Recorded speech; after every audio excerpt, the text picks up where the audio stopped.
there is simply no denying that the Khulafa al-Rashidun and the Umayyads engaged in offensive conquest of other lands. The Sassanid Empire did not pose any immediate threat. They were not attacking the Muslims at all. In fact, as we will study, when the Muslims attacked the Sassanid Empire, Rustum said, "What are you guys doing here? Why are you attacking us? I mean, we're not bothering you. What are you doing over here?" Remember, that was the famous, we'll get to that conversation today and next time as well. And the Romans as well couldn't care less about the Arabs. Remember, we said this from the very beginning. Both the Romans and the Persians, or I should say the Byzantine Empire and the Sassanid Empire, that's the more precise term, they were minding their own business, fighting each other. And they were not fighting the Arabs at the time because they didn't see any strategic advantage in controlling the Arabs. The Arabs were not a civilization that offered anything to them, and they didn't care about oil back then, right? Unlike now. So there was no reason for them to invade. If they had wanted to invade, there could have been no stopping them before the coming of Islam. But there was no reason for them. Now that Islam has conquered and is solidified, there was still no immediate reason for them to invade. There's no threat at all. And yet Abu Bakr as-Siddiq sent armies of tens of thousands of people. And Umar ibn al-Khattab followed suit. And the same goes when Umar ibn al-Khattab sent Amr ibn al-As into Egypt. Egypt was not sending any army into Arabia. And Amr ibn al-As with 4,000 people said, "Give me 4,000 people, I will give you Alexandria," which was the capital of that region. I'll give you Alexandria. Why? What was Alexandria doing to the Muslims? Nothing. So the claim that, oh, all of this is a defensive battle, frankly, it's not proven by anything. And it goes against common sense. Why would you send tens of thousands of people when there's no threat at all? And the fact of the matter, therefore, there is simply no denying this. And the same goes, by the way, even for our lands of India, of Sindh, Makran.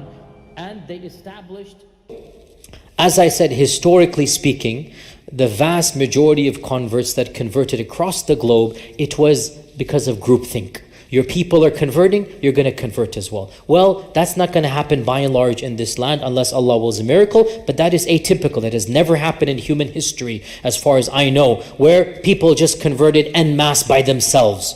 Always it was either the political dominion or their rulers, and essentially that's another type of political dominion, right? And by the way, this is why I never sugarcoat the political expansion of Islam. It's ludicrous to do so. Listen to my seerah. Listen to when I talked about Abu Bakr and Umar radiallahu anhu and the wars of expansion. And I go into this detail. Was Islam expanded by the sword? And I'm very frank. This is not the time to go into there. But because of my experiences, I never sugarcoat. I never give you a romanticized view and then the truth is other than that. Because it doesn't work that way. We would not be here today as Muslims if Muhammad ibn Qasim and Amr ibn al-As didn't go and want to conquer Hind and Egypt for reasons that were no threat to Islam. We thank Allah that Ibn Qasim came to our lands. I thank Allah that Islam came through political means. And that's what we have to be blunt about.